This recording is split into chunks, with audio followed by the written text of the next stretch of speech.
Joining Carl on this week's show is Jen Kern, CMO of Qu, where they discuss Taylor, Travis, and Agile marketing, Chipotle drones and their advantage, and which creative female leader is leaving Duolingo for DoorDash. That's all ahead on this week's Digital Restaurant. Happy Monday, we are back. The Digital Restaurant is here, and yet again, I have a fine new host to bring you, Jennifer Kern from Qu. How nice to see you, my dear. How are you? It's so nice to be here, and happy Tuesday, I think is what we decided. You're right. You're right. We don't, as you know, we don't record this on the Monday or the Tuesday, but we'll let the guests figure out exactly when we're saying this. But thank you for pointing that out, Jen. As always, you're keeping me honest, as I'm sure you will do this week when we speak together on the panel around AI at QSR. I'll see you tonight, right? There we go, because it's Tuesday, so I'll see you tonight. It sounds great. Yeah, I'm looking forward to the panel. I'm looking forward to QSR Evolution, to see how it's grown. I know it's been growing every year, and particularly to do the AI panel with you. Yeah, we've got a great panel. So those folks that are joining us, I think, will be in for a treat, because I'm hoping we'll be able to give some good use cases and maybe a few warnings, maybe a few stories to share around why people need to be approaching this obviously seriously, but also with a level of caution too. But perhaps no better place to start by talking about this little statistic that 50% of adults are ordering kids' meals. I yesterday ordered a kid meal at California Fish Grill, and it was very nice. And it was perfect for my 4 o'clock. By the way, don't tell my wife. She probably is not going to be happy on my diet plan. But the main question here, Jen, is are QSRs back in the value race? What's going on there? There's no doubt about it. QSRs are absolutely back in the value wars, and it's in full force. If you look at some of these news headlines, that one particularly grabbed me. I also am guilty of every once in a while ordering a pseudo kids meal. I do that by ordering just maybe one item instead of like a whole group of items. But when I saw the 50% stat, and it's a 30% rise in kids meals orders since 2019 as well. So that to me was a little bit more interesting than saying QSRs are in the value race. But we have seen a deluge in the last week or two of the $10 burger, the $8 burger. I read something about McDonald's came out and said like they felt like they lost their value halo through the combo meals and the kids meals. So it's just interesting to see everyone running back to the value game. I mean, obviously the economic headwinds are really impacting QSRs, particularly at fast casuals as well. And we'll see how this plays out. Yeah, I think it's the theme everywhere. It's not just QSRs, as you say. It's happening across the board. It was definitely a topic of discussion at Prosper recently. And, I think you just have to innovate, right? You've got to try and experiment. And I think a lot of folks are realizing that if someone has chosen your restaurant to come into, that's a win. Right. And then you've got to give them obviously a great experience to try and get them to come back. And if value is something they come away with in their mind to go, you know what? Yeah, that was actually great value. And sometimes that's connotated in price, and other times it can be connotated in other ways. Most CMOs, I think, are worried about how they represent value so that they're not always positioning themselves as a low-cost brand. What they want is to drive that repeat visit, right? Right. We always say you never want to just go to market on price, right? It's a losing proposition. So I think there's also a topic in here, and for another day, about how guests perceive value, right? And I don't think it is just price. I think there's a piece in there about the portion sizing. I think there's a piece in there about the hospitality and the experience, that if you put the burger at $5 and either it's a teeny tiny burger, like you've skimped on portions, or the experience isn't good, they're not going to come back. So I think it's also important to overlay the lens of the longer term experience with the guest. And I thought it was interesting that CAVA came out talking about like they're bringing some more natural lighting back into their restaurants. They're going into, trying to provide better ambiance inside the restaurant. So a counterpunch to the value by saying, we want to provide a better experience. Starbucks going back to the ceramic mugs, trying to make it cozy, again, getting back to the in-store experience. So there's a lot of different lenses, I think, to the value discussion. Chipotle is heading for the skies. What are they doing, Carl? Well, I don't know when we get past a particular episode on the show without talking about drones. But Chipotle is making the headlines again, and this time with the launch of Chipotle. Chipotle, its pilot drone delivery program, which it's doing in partnership with Zipline. And it's kicked off in Texas, I think in the Dallas-Fort Worth area. That area generally, by the way, is becoming a test bed, it seems, for drone deliveries of all sorts. But here's what happens. Customers order through the Zipline app, and then Chipotle staff load the meal into what's called a zipping point. And then a drone, Zipline calls them zips, flies out, hovers around 300 feet above the destination, lowers the order to the ground on a tether, and then deliveries are basically running all through the day from, I think, noon till 8 p.m. with plans, I think, to extend that to 10 p.m. soon, so it captures a little bit more of the evening occasion. The drones, and this is perhaps the most pertinent part, carry now up to 5.5 pounds, which is certainly enough for a full meal. And certainly when I custom make my burritos, that's probably at least one of them right there. But I mean, that's going to grow to 8 pounds over time. And the cost on this is really interesting. $2.99 plus a 15% service fee, which is capped at $6. So, broadly in line with perhaps what you'd expect to pay from a third-party delivery service. But the other side of this is that it's driving value when perhaps delivery drivers aren't around, or maybe it's helping with deliveries when they're taking it out to some of those more rural locations. Now, look, drone delivery isn't particularly new. We've seen it with Walmart. We've seen it with Go-To Foods. Papa John's has been in the news around it. But I think what's noteworthy here for me is how it's really thinking about the operational integration. Because I said on our show last time, one of the biggest challenges with drones is creating a viable, repeatable launch system. A lot of concepts assume a restaurant team member has to step outside, find an open air spot, and then launch the drone. And that's clearly adding complexity and friction. And I was talking to Shana Preeve from DoorDash, and she was saying, from what she's heard, they're actually now enabling this thing to be picked up inside the restaurant, going out through the roof. And so therefore, it's like removing some of that complexity inside the restaurants. And if you can do that and stage and launch seamlessly without requiring new labor steps or layout changes, then maybe the model becomes a bit more attractive, unless your restaurant's in the basement, in which case you really are going to have some problems. But for me, this isn't about novelty or PR. It's about speed, reach, availability, and reliability. If it can service backyards, parks, neighborhoods where car-based delivery is slower or more costly, maybe this will reduce congestion. Maybe it would potentially lowers costs long-term. And maybe because it can get to these people's homes quickly, maybe it maintains food quality better. So yeah, I mean, there's still a lot of things where I think there are concerns. We talked about the FAA last time, reducing some of the regulations, the lack of line of sight being a thing anymore. But weather, noise, neighborhood acceptance, all those kind of things are still barriers, I think, that they're working through. But the fact that a big brand like Chipotle is signaling that this is important, and they're not just experimenting for the sake of a headline, and it's more about the automation, I think that's a good news for the industry in general. What's your take? Are you going to, if you were in Dallas, would you try and get a Chipotle sent to you? I probably would not, but let me just say, I think this really resonates with a certain generation or two that I particularly don't belong to. I think it's super cool. I love that they're doing it in Dallas. I think that market is a little bit less complex than some of the other drone delivery markets we've seen, like LA. And I'm very excited for them. I'm all for it. Like, I'd love to see this actually last. I mean, we've seen a lot of drone delivery services come out, and they are, like you alluded to, more PR opportunities, and they just whittle away, and we don't hear much about them after the first couple months. So I'm very excited about it. I think there's, like I said, I think there's a certain generation of folk that will go out and do this immediately. But I don't want to date myself and say what my generation is. And that. And why though? Why wouldn't you? What's driving that reaction? I like the in-person experience. We have a Chipotle right across the street from our office. I go in there. I know all the workers. I talk to them. I just find that more enriching. I still am of the ilk. Now, that doesn't mean I don't do delivery and takeout and all those things. But I think there's a Chipotle on like every corner now. And so to me, it just feels like it would be easier to just go to one, you know? I think if you were living at a place where there's only one restaurant in some kind of outskirts of Dallas somewhere, yes, then you might have a different approach. And I think that's the thing. All of these different delivery modes, the driver's still going to be the primary delivery mode, whether it be the customer themselves picking up or whether it be a DoorDash or an Uber Eats driver.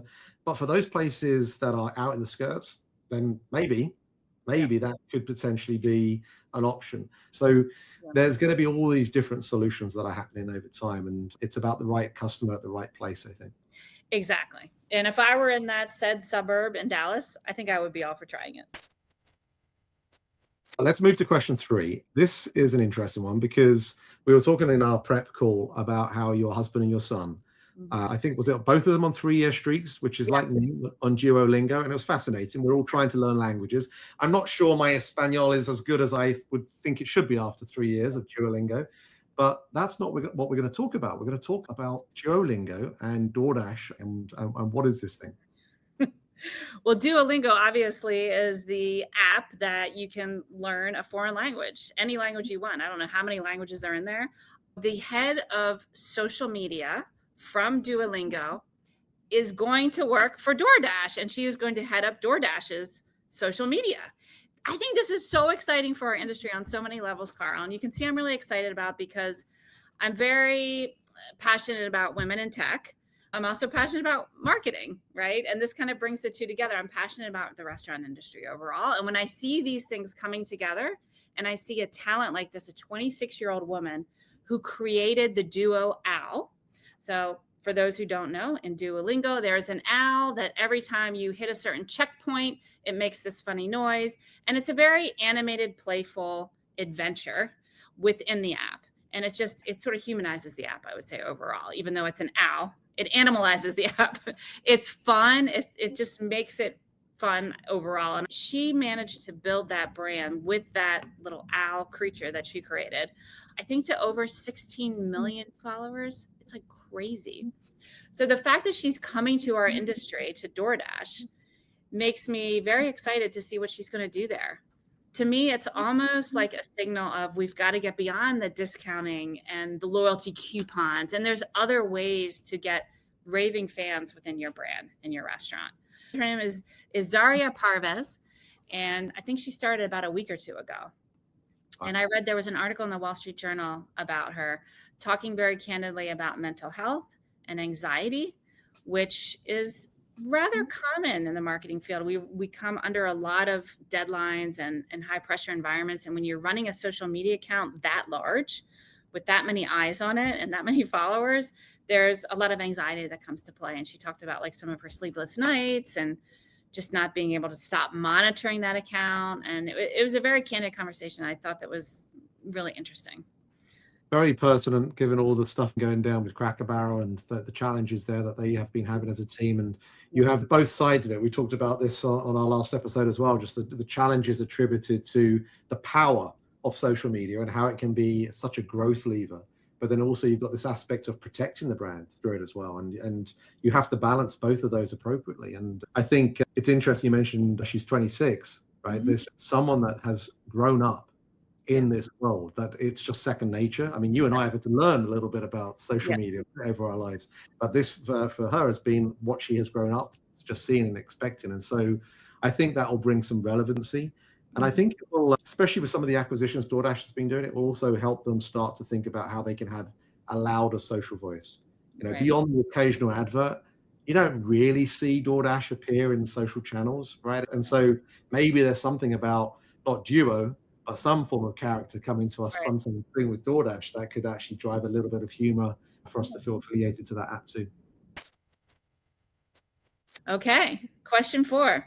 Restaurant voice AI, another common topic on the show, continues to grow with startups getting funding.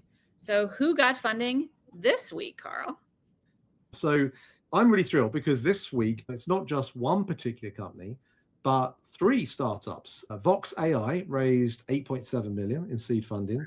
Lohman AI secured 3.5 million. And Audivi AI also completed a seed round, though they didn't disclose the amount. But 3 startups in this space in the same week. So it's clearly a signal, first of all, right, that investors believe that voice AI has the potential to reshape operations. But it's also a signal for enterprise restaurant chains that funding is more than cash. It's also confidence, because no brand wants to rely on a vendor that won't be around in a few years' time. In fact, I was talking to a very dominant force in our restaurant industry in the technology space who's taken his company private recently. And he said to me this week, when I said to him, "Do you regret going public?" And he said, you know what? No, because it was all about the confidence. It was all about the confidence. So I think that's a big message for me here. But why does voice AI matter generally? Well, for starters, the drive-through. As you know all too well, for many QSR chains, more than 70% of their sales come through that channel. It's mission critical.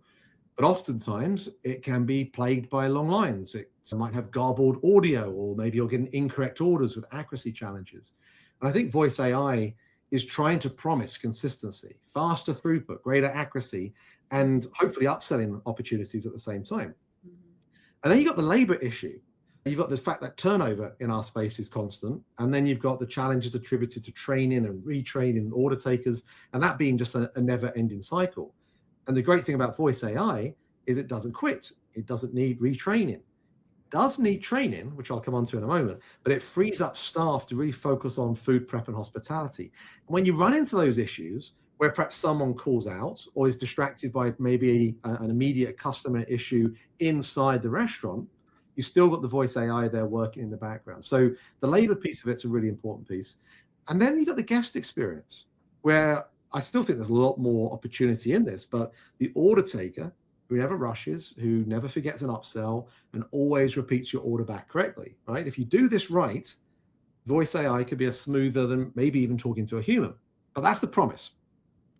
Here's the reality. Taco Bell was also in the news this week.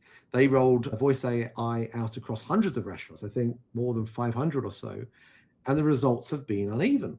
Guests have been reporting glitchy experiences, there have been prank orders, there have been inconsistency challenges.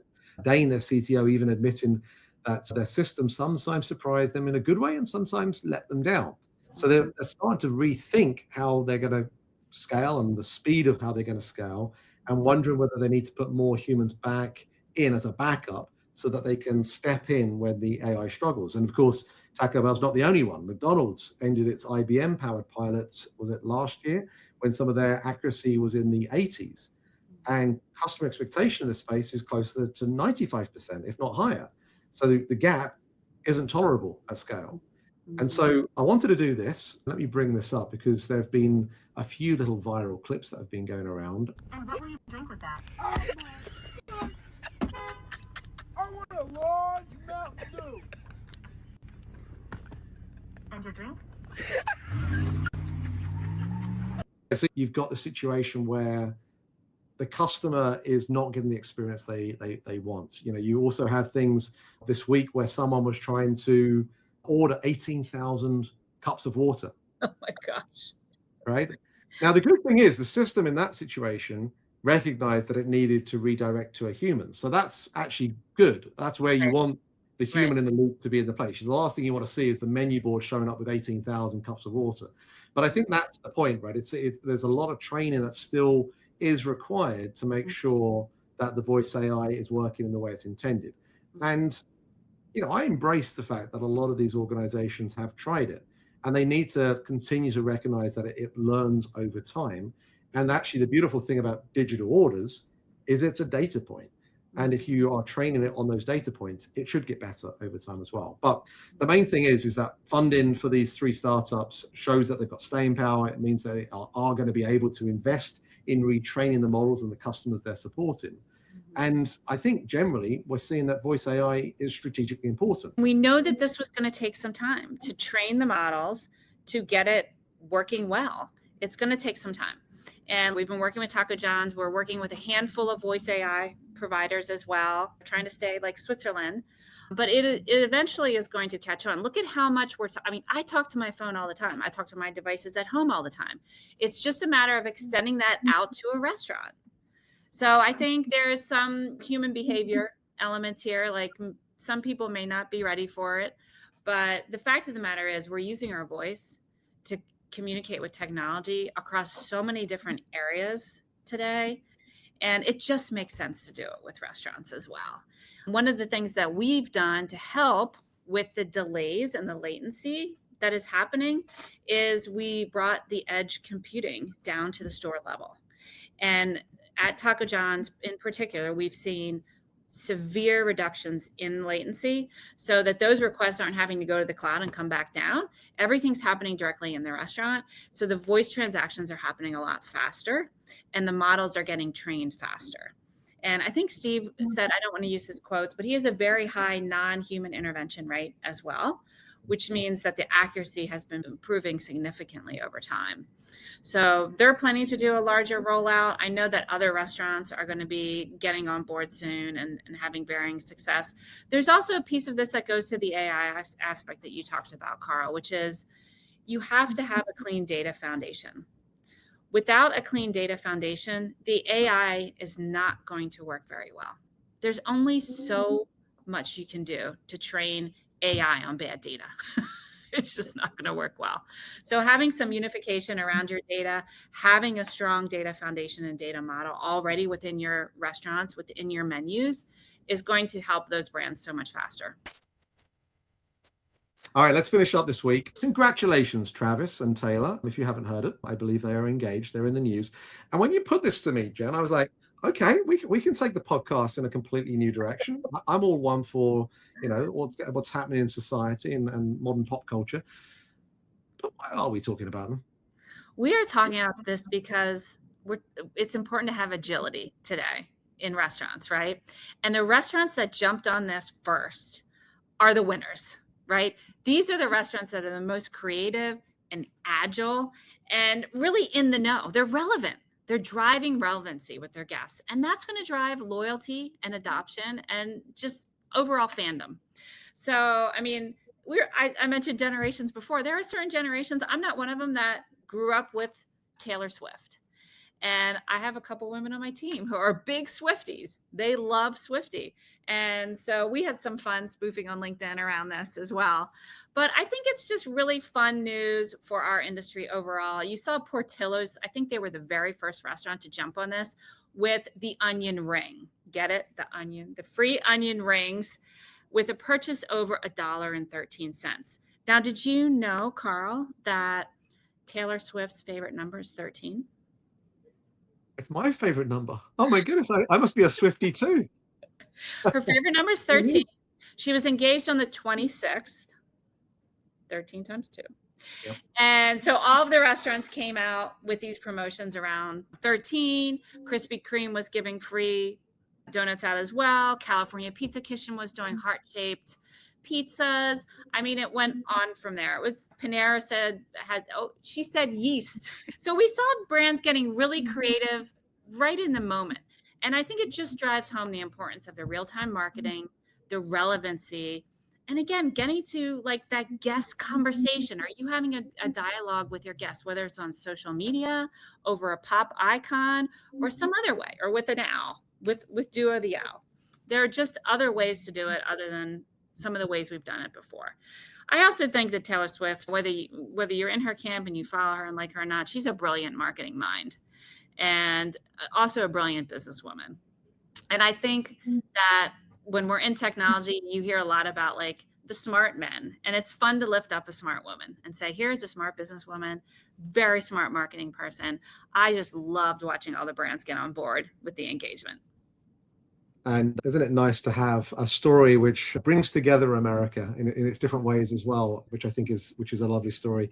The piece for me that I reflect on here is the role of the CMO has changed so dramatically, and the role of a marketing team in general, right? You think from over the last 10 years, as you know, Jen, my background's in multi-units as well, but the marketing function back in the day would have been, all right, let's plan out the monthly promotions and the LTOs, and you'd be planning around a campaign like that. But the idea of reacting in the moment and to be able to be spontaneous and to also think about the governance that you need to build in and the empowerment, I guess is the word, to allow your social media managers to understand your character, to understand your brand, to know when to be contentious, when to toe the party line, know when to engage with customers that are perhaps, worthy of engaging with and when not to. All of that is a discipline that I think has been built over recent years, and it's really important. And the thing is, this isn't a big chain thing. It is, but it's absolutely relevant for the smaller folks too. Yeah. And I often talk about Pinky Cole and how she built her business, right, from that kind of mindset of what she did. Right. And, we live in a time where a lot of things are becoming so highly politicized, and sometimes you just don't go there. Just have fun with it, right? Like just some old school fun. And like you said, it's being in the moment. Well, I don't mean to embarrass you, Jen, but I hopefully you know that I hold you in that smart businesswoman camp. And you and I have been friends for many years. And it's lovely to hear you talk about some of the stories of things happening this week around not only the marketing professionals, but also the female marketing professionals. And I think you and I know that we've definitely seen some progress in women in leadership in this industry over recent years. Yeah. Still some way to go, I think it is. But it's great to be able to have you champion that. Tell me, what is your world as being a CMO of Qu? What's going on in the company? What's going on with you in your space? Oh, a lot's going on. As you know, I've been here at Qu 6 years now. And like you said, I've seen a big change on the restaurant side in terms of the role of marketing. And we've seen a lot more CMOs being named versus the most senior role in the position in the organization being director or head of. We've seen more CMOs. We have also seen more women getting leadership positions in restaurants the last couple of years. So that's really exciting. Here at Qu, we coming out of the pandemic, we also have been on a crazy growth spurt, which we are just all holding on for dear life. We're having a lot of fun, building a lot of, great brands along the way, working with, Jack in the Box, Go-To Food, Golden Corral, a lot of really fun brands that are doing transformative things in the industry. At FX Tech, we're going to have a little product launch. So I can't give any spoiler alerts today, but I will say that we'll be launching a new product at FS Tech and having some really fun booth activations as well. Last year, you remember we did the Apple Vision Pro in the booth. And this year we're going a little bit further, taking that a little bit further. I know you share a lot of the same philosophies that we do, and it's been wonderful knowing you these years as well. So thanks for the shout out. The term unified commerce is one that I love. I think it's something that our industry needs. In many ways, what I talk about Invisible is a very similar idea, this idea of a interdependent system that drives better decisions at our restaurants across every part of them. Well, Jen, thank you for your time. As always, I look forward to seeing you later tonight in Atlanta. And I appreciate you as always and looking forward to the panel. You take care. The Digital Restaurant Podcast is available for you to follow and subscribe wherever you listen to your podcasts. Watch us, rate us, and subscribe to The Digital Restaurant on YouTube, and follow along on all our social media digital restaurant channels. Thanks for listening.